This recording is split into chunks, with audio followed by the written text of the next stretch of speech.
Hey guys, what's going on? Kason41 here, and we are just going to be taking a look at a game called Banana, which I thought was pretty interesting. I was just poking around on the Steam charts, and I was like, oh, what are some of those popular games out there? Maybe I'll take a look at their design. And I saw this one called Banana, and I was like, oh, what the heck is this? So I was like, oh, it must be a pretty good, like idle clicker game or something like that to have 100,000 people playing it, like pretty consistently, like all the time. So I dug into it a little bit, and it actually kind of looks weirdly interesting, not from a game design perspective, but really from like what the person has managed to capture. So we're gonna get into that a little bit today.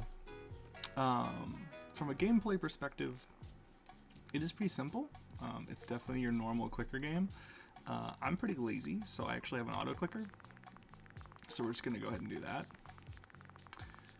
And this is the gameplay loop. If you've played a clicker game, this is it. So this is going to be a really heavy game. I'm really racking up a lot of achievements apparently, which is kind of interesting. Error 201. So I'm guessing that's just how many you've clicked in one go. That's a lot of achievements.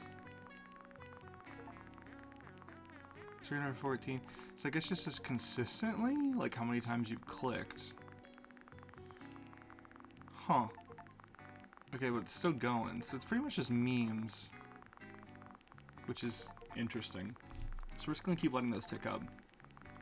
So the basic premise of clicker games is very, very simple. You just click and things happen. So let's turn off my auto clicker. Let's take a look at what I can only assume is the upgrade panel. Not very good game design there. Doesn't really convey what that is. This is can be construed to be an inventory from the look of it, just from the hey, this is a backpack. Backpacks tend to be kind of consistent with that. Not very good game design in that you're able to go back and forth on the pages like that, and this kind of error out when there's no items. And it doesn't reset either, which is also interesting. So he has it configured in such a way that these buttons are fine, but if you hit this, it does something else on the back end. Probably reaches into an array or something like that and can't find a page, so it just gives you kind of errors out and defaults to 1, which is interesting too. And this isn't a Unity engine, so he's using C#, so he could definitely do a try catch to prevent that kind of UI overflow right there. But as far as UI goes on this page, it's pretty self-explanatory. It's pretty basic. It works. Definitely gonna have to unlock some bananas, I guess, to figure out what exactly half of this stuff does, but very basic UI, very functional, but definitely seems to be good. It seems like it's checking for drops now. Guess I didn't get any, which is kind of interesting. So there's a well here. That abrupt audio cut is never a good game design choice. Also not very well conveyed what the heck is happening here, so very interesting that it goes into some kind of video capture thing. And now in Unity you can do that in a number of ways, but I've also already noticed that it looks like this guy's just on a loop. And if he resets again, it's not a very well done loop, but we'll just see if this all resets again or not. Or if I just, if it was a first load kind of deal. So the Sage Monkey, there's a little bit of tutorial here. Swap bananas for gold. Don't really know what gold does. That's not very well explained to me. Must select a banana above what you want to cover. Okay. So none of this really makes a whole heck of a lot of sense. And I definitely am not allowed to exchange bananas.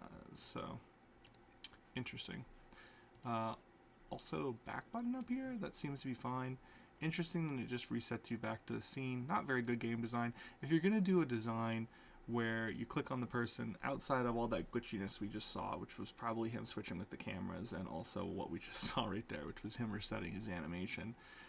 If you're gonna do that, the back button should just zoom you back out, not reset your whole scene like that. And you can tell it resets too, because this guy's clock goes back to double arrows straight up, but also this glitch right here is kind of funny. Does that whole thing. I'm not quite sure what that is, but yeah, if you go back, you'll see his arrows are double up again, so just resets the scene. Let's take a look at the well and see what kind of amazing mechanics are located in here. Previous obtained gold with Sage Monkey, try your luck, dropping collections. Okay, so basic stuff there. Not something I'm going to be getting into right now. but again, just the zoom out and back. Not bad. So apparently you can upvote features and ideas. That just opened up a browser on my actual machine, so kind of abrupt there, but that's fine. Let's take a look at the upgrades. So there's several things. Very basic. Also no contextual, hey, I'm highlighting this stuff. Not something you really want to see, and there's not a whole heck of a lot of feedback actually on clicking, which can be good, can be bad, but in this case I would rate it as bad. That's just not very good. There's a little bit of dimming on these, but not a whole heck of a lot. Doesn't really tell you you're hovered over things, which is usually not something you want to see. Assuming builders are, you know, your clicker things. I would prefer they would be called clickers or something like that if you're going to have a clicker game like that, and everything else is so clickery. This is a very, very tiny bar for such a large menu of things. Definitely from a game design perspective, you would want to do this in a different way. There's also a drop pool table, which is kind of nice, tells you what's possible to be dropped, which I guess this basically boils in with bundles in, sorry, with like why this game is so popular. It's not the content, obviously. None of this is very engaging. None of this is very good. There's not even a max buy button, which is very typical of clicker games up here, just so you can spend the maximum amount. That is very helpful. But 1, 10, 100, that's fine, it works, but it's not very usable, if you know what I mean. It just doesn't really give you meaningful upgrade button choices quickly enough. That does stop you from clicking up to 100 times, but max could tend to be easier. It's a very common button that's introduced just because it reduces the friction of your game. It really makes it so you can just hit max and you can just cycle through things. So even from like a clicker game perspective, this is not doing very good. So I bought 10. If I buy another one, so 175. One of the big things about clicker games is the scaling. You need them to scale really, really well as far as like the pricing structure to kind of like time out how long you want people to play. I'm getting the impression from this game thus far that it doesn't really care how long you play. It definitely seems to be more like a kind of revenue sharing game from the research that I did ahead of time. So in a way, it's similar to cryptocurrency without cryptocurrency, like a very low electrical requirement for kind of the same hope of reward.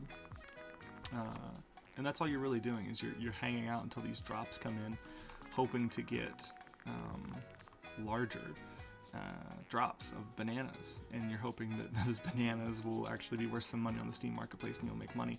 So effectively what you're doing is you're just keeping your computer on, keeping this game going, bumping this guy's stats in the hope for a really valuable drop that you can then sell in the marketplace and actually make some money. So effectively cryptocurrency, except you're not really getting rich unless you get one of those big drops. The only person who is getting rich is the guy, because I believe, from my understanding, marketplace transactions do give a cut to the game designer in some way, shape, or form. So every one of those transactions that person's getting money from.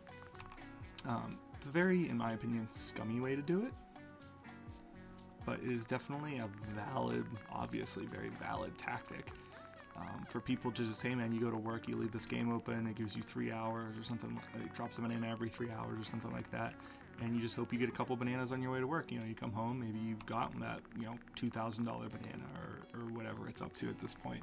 And if you do get that, hey man, like you cashed in, all you did was keep your computer on, used a couple watts of power, maybe cost you, 50 cents or whatever, depending on how powerful your rig is.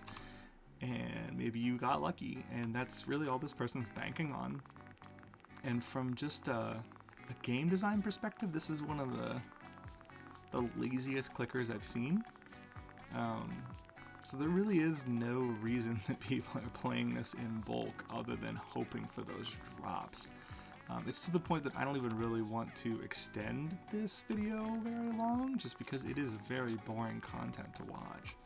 I will say one of the things that is done right are the tooltips. They are effectively conveying what exactly you're buying, what exactly it does, and as well as like the ratio there. So I would actually want to see like a broken down ratio as opposed to 8 farms producing 27 bananas a second. Like that's cool. I would like to see a per second breakdown would be ideal, but it's definitely not the worst tooltip implementation I've ever seen. I would also be interested to see if there are other builders, which I would prefer be called clickers, further on. So each one of those will generate by 100%, which is pretty good. So we'll just go ahead and go for that. But this is probably going to be one of the shortest videos I do. It does look like more stuff did get unlocked, which is quite cool.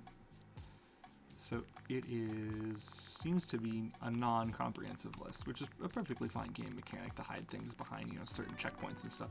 Kind of gives the illusion to keep your player playing longer, just because they don't know if things are going to unlock if they get further. It kind of gives that little bit of like not a bait and switch, but just like the unsureness of a prize, which is always something you kind of want to see, because you never want to know.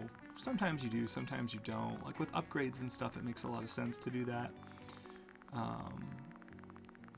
To do like the hidden thing for a system like this. In other games, you kind of, depending on your style and what you're going for, sometimes it makes the most sense to show all the options to your player ahead of time, whether you have them locked or something like that, or if you have them just displayed. It's very, it's dealer's choice. But in a game like this, where you really want to keep people engaged, any baity thing you can use like that, while I do tend to think it's kind of a scummy mechanic, it is a very valid mechanic to keep your players playing, to kind of being like, oh, what else upgrades? Like, what's the next thing? That's a very valid thing that you can do. It does seem like you could design your own banana, which I guess this is probably where this comes in. Yeah, make money. So yeah, this is how he's getting you to design your own banana, try to make your own money and everything like that, which is kind of interesting. There's also an event exchange. I do like to see systems like that where you can, exchange things just based on playtime. I don't really believe like in praying to RNGesus, just hoping you get certain upgrades that you want. I do believe in like exchange systems like that. I think they definitely expand the longevity of a game, just because then players can actually grind out the things they want to grind out just through pure playtime. It's always very nice to see. But from a game design perspective, I think I pretty much showed everything that's possible with this game, just because there really is not much to it. And it basically boils down to just a really rudimentary, interesting take on cryptocurrency mining, essentially. You're not really doing any compute power and everything like that, whereas with Bitcoin and stuff like that, you're trying to solve a complex mathematical equation. With Banana, you're just trying to keep the game open and hoping for an expensive drop, like luck, like a jackpot mining system, just like cryptocurrency. So very interesting take, very in my opinion kind of scummy thing to do, but hey, 100,000 people play it every day, have it up on their things. It's become, pretty, near the top of the Steam charts for quite some time now. So even though it's scummy and there's not actual much engagement in the game, this is a valid design. This is a valid design to get a lot of players and generate some money. So if that's your ultimate goal, yeah, it's possible. I can't imagine that this would actually win any awards or anything like that, or gain any actual praise. I actually think it's gotten a lot of criticism from a lot of areas outside of, the user reviews are actually pretty positive, but I think there's very valid criticisms as to a game type like this. It's very much just kind of predatory in a way,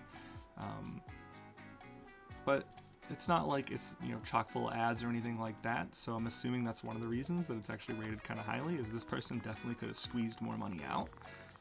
It's interesting to see that they didn't do that, with their primary goal being to basically be a light cryptocurrency miner. So I guess some kudos to them for that. But overall, pretty mediocre game. If you want to try to play your lottery luck and hope that you get a decent banana skin that will actually sell for any dang thing, play Banana. If you want any kind of engaging clicker or idle game mechanics, go play something else like Meldover Idle or the hundreds of other really good clickers out there. I don't think this one's really worth your time or anything like that, from a gameplay or a game design perspective. But yeah, this has been Banana. I'll see you guys later.